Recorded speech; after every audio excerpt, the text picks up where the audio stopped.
अर्थमंत्री अजय पवार अर्थमंत्री भारत माता की भारत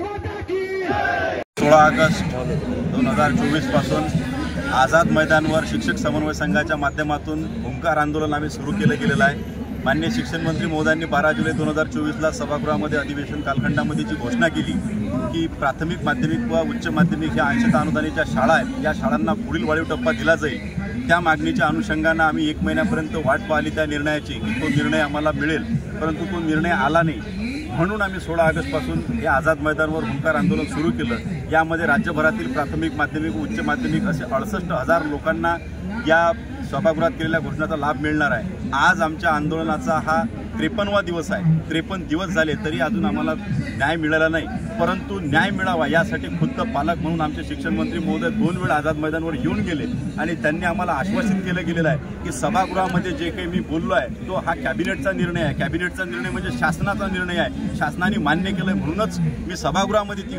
टप्पावाढची घोषणा केली आणि ती फाईल तयार करून अर्थ खात्यामध्ये गेलेली आहे। संबंधित विषयावर 3 वेळ कॅबिनेटमध्ये चर्चा झाली, परंतु मागच्या कॅबिनेटमध्ये माननीय मुख्यमंत्री महोदय, शिक्षण मंत्री महोदय, त्याचबरोबर दोन्ही उपमुख्यमंत्री महोदय यांचा निर्णय झाला की आम्ही या जो काही कॅबिनेटचा निर्णय तो निर्णय देऊन टप्पावाढचा निर्णय देत आहे। आता ती आज या महाराष्ट्रातल्या सर्व हजारो शिक्षकांना लागली आहे। त्यासाठी महाराष्ट्रातले शिक्षक आजही ठाण मांडून आहेत। निश्चितच येऊ घातलेल्या उद्याच्या कॅबिनेटमध्ये आम्हाला न्याय मिळेल ही अपेक्षा आहे, कारण खुद्द पालक जर कॅबिनेटमध्ये आक्रमक होत असतील आमच्या मुद्द्यासाठी तर तो निर्णय झाला पाहिजे।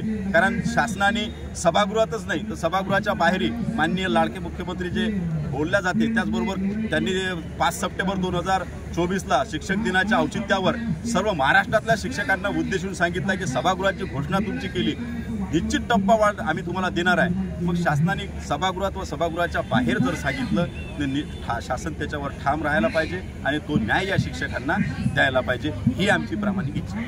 अनुदान आमच्या हक्काचं नाही कुणाच्या बापाचं, अनुदान आमच्या हक्काचं नाही कुणाच्या बापाचं। एबीपी माझा, उघडा डोळे बघा नीट।